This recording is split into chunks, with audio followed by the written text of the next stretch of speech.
जीवन में एक प्रश्न हमेशा रहता है कि ज्ञान चुने या संसार चुने।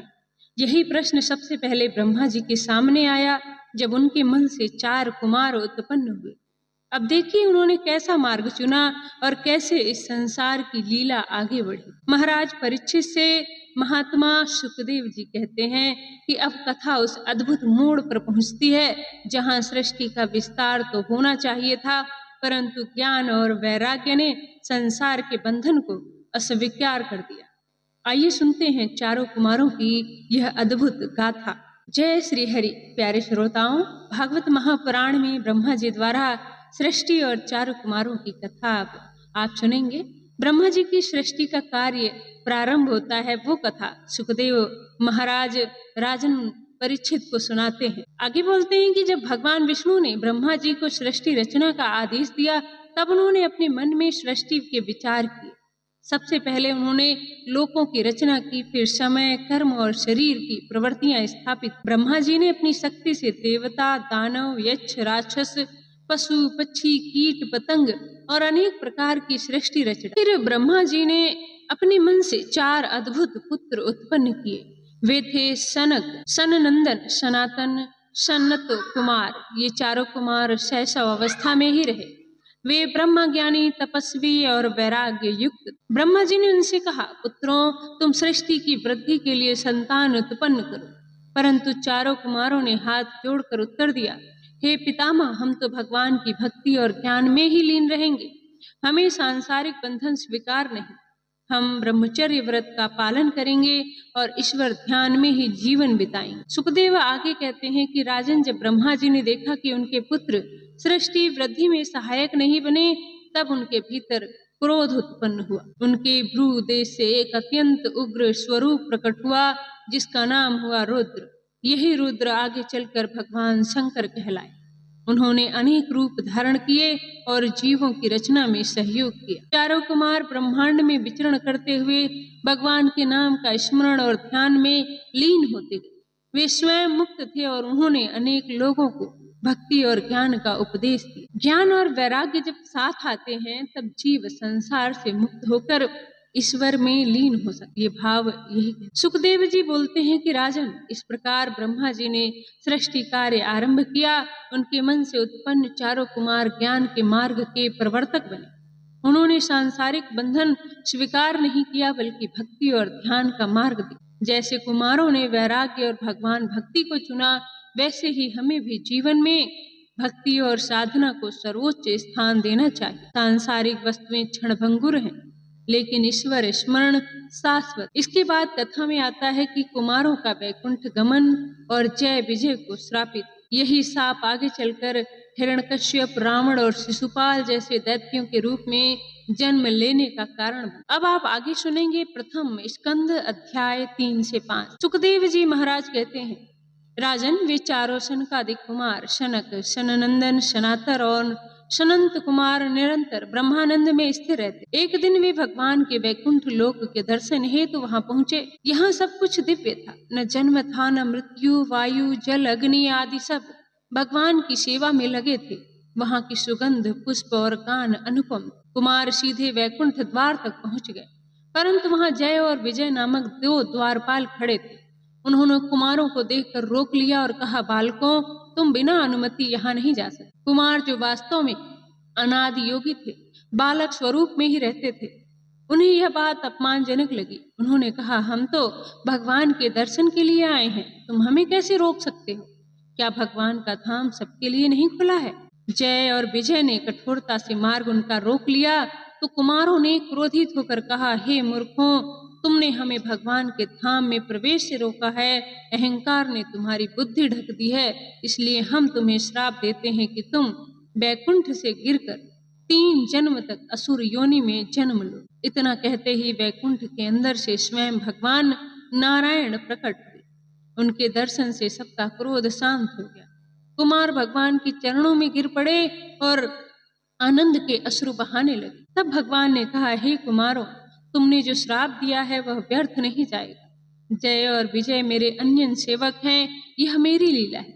वे असुर जन्म लेकर भी मेरे पास ही लौट आएंगे। अब जय और विजय भगवान से विनीत होकर बोले, प्रभु हमसे भूल हुई, कृपया हमें क्षमा करें, हम आपके धाम से दूर नहीं रह सकते। तब भगवान मुस्कुराए और बोले, तुम्हें दो विकल्प मिलते हैं, 7 जन्म तक मेरे परम भक्त के रूप में जन्म लो या 3 जन्म तक मेरे शत्रु के रूप में जन्म लो। जय और विजय ने कहा, प्रभु शत्रु रूप में ही सही, पर हम शीघ्र आपसे मिलना चाहते हैं, अतः 3 जन्म का विकल्प हमें स्वीकार है। अब भगवान ने प्रसन्न होकर कहा, तथास्तु, मेरी लीला को पूर्ण करने हेतु तुम दैत्यों के रूप में जन्म लोगे और अंततः मेरे पास लौट आओ। प्रथम जन्म में हुए वे हिरण्याक्ष और हिरण्याकश्यप, द्वितीय जन्म में हुए वे रावण और कुंभकर्ण, तृतीय जन्म में हुए शिशुपाल और दंतवक्र। प्रत्येक जन्म में भगवान ने स्वयं अवतार लेकर उनका उद्धार किया। सुखदेव जी ने कहा, राजन, भगवान की लीला अचिंत्य है। जो उनके विरोधी रूप में भी जन्म लेता है उसका भी अंत में कल्याण ही होता है। जय विजय का उदाहरण इसका प्रमाण है। इससे हमें शिक्षा मिलती है कि भगवान के चरणों से कोई भी दूर नहीं रह सकता। विरोध करने वाले भी अंततः उन्हीं में लीन हो जाते हैं। इसके बाद आता है हिरण्याक्ष और हिरण्याकश्यप का जन्म तथा वराह और भगवान नरसिंह की लीला। अब आप सुनेंगे तृतीय स्कंद कपिल खंड, दिति के गर्भ से दैत्यों का जन्म। सुखदेव महाराज राजन परीक्षित को अब कथा आगे सुनाते हुए कहते हैं कि राजन, महर्षि कश्यप की पत्नी दिति के गर्भ से 2 दैत्य उत्पन्न हुए, हिरण्याक्ष और हिरण्यकश्यप। ये दोनों जय विजय के प्रथम अवतार थे। हिरण्याक्ष अत्यंत बलशाली और घमंडी था। उसने तप करके ब्रह्मा जी से वरदान पाया कि देवता, दानव या कोई अन्य प्राणी उसे मार ना सके। हिरण्याक्ष का अवतार वरदान पाकर वह और भी अहंकारी हो गया। उसने पृथ्वी को ही अपने बल से पाताल लोक में डुबो दिया। उसने देवताओं को पराजित कर दिया और तीनों लोकों में उत्पात मचाया। देवता घबराकर भगवान विष्णु के पास गए और बोले, प्रभु, हिरण्याक्ष ने धरती को पाताल लोक में डाल दिया। अब सृष्टि का संचालन कैसे होगा? कृपया आप इसका उद्धार करें। भगवान ने देखा कि सृष्टि संकट में है, तभी उनके नासिका में से एक छोटा सा वराह शुकर प्रकट हुआ।